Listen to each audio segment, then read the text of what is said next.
Hey everybody, this is Sarah with Precision Camera in Austin, Texas, and I have another new lens to show you.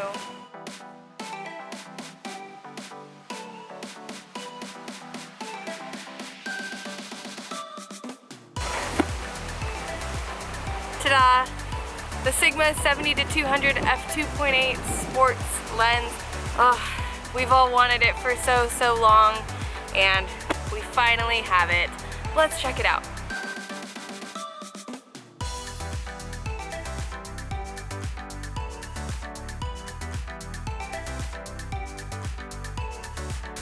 Okay, before we even dive into the specs of this lens and what makes it different from the previous version, can we just take a minute to look at how pretty it is? Because it's really pretty, y'all.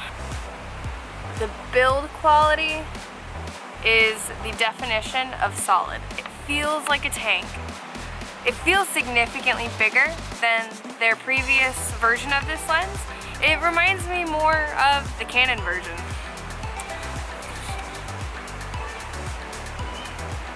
So similar to the 60-600, if you're working with it, oh my god, it's so windy. Sorry about that. It's really windy and really cold right now in Austin, Texas. So back to the good stuff. The first thing I'm going to point out as a difference between this and the previous version of the 70-200 is that this thing is weather sealed. A 7200 should always be weather sealed. I understand that maybe not weather sealing it kept the price point down in the past, but clearly that's just not a thing anymore. Even lower end consumer lenses are getting weather sealed.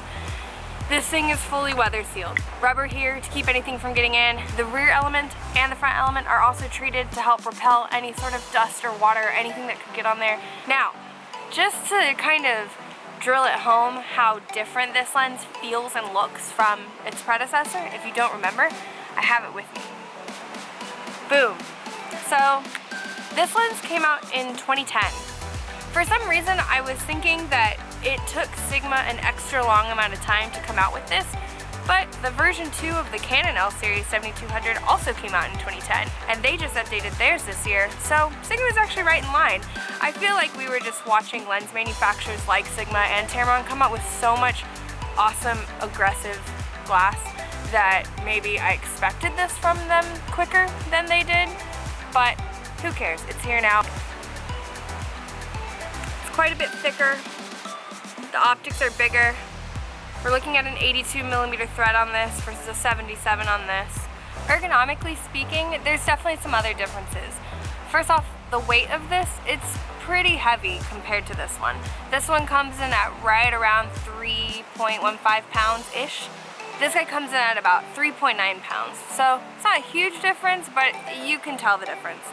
One thing I love that they added to this lens is these focus lock buttons.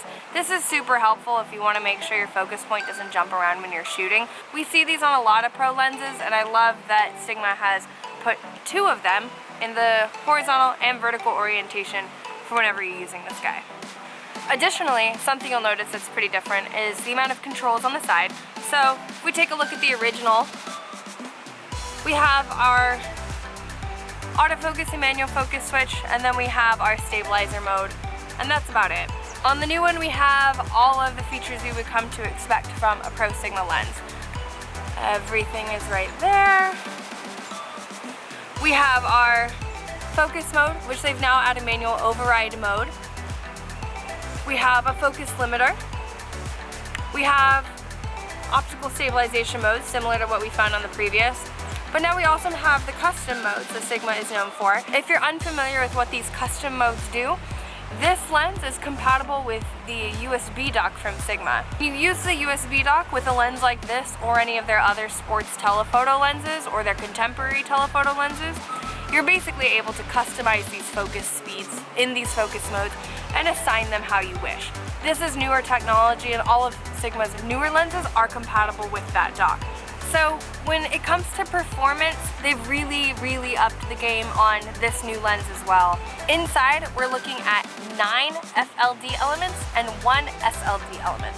Comparing that to the original, we had 2 FLD elements and 2 SLD elements, and that was it. In addition to all of those elements, they've also added a super multi-layer coating to the elements of this lens that helps with any sort of ghosting or flare and really helps bring contrast to this lens regardless of the lighting conditions. This lens has 11 diaphragm blades. That means that your bokeh is going to be beautiful little soft circles, which makes this fantastic not only for the sports shooter or the shooter that's going to be out in adverse conditions, but the portrait shooter who wants just one versatile portrait lens that's still going to get you that super beautiful creamy blurry background.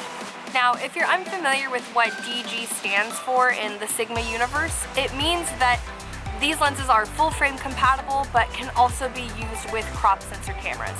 If you were to throw this on a Canon crop sensor, an APS-C size sensor that has a 1.6 crop, you're going to be looking at about a 112 meter all the way up to a 320 millimeter.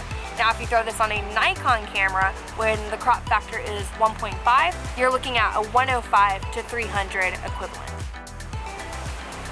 Gosh, that wind is so annoying. I'm really sorry, y'all. I'm gonna put all these images up in a Google Drive link that's gonna be listed in the description below. Feel free to check them out and see for yourself the quality of this lens.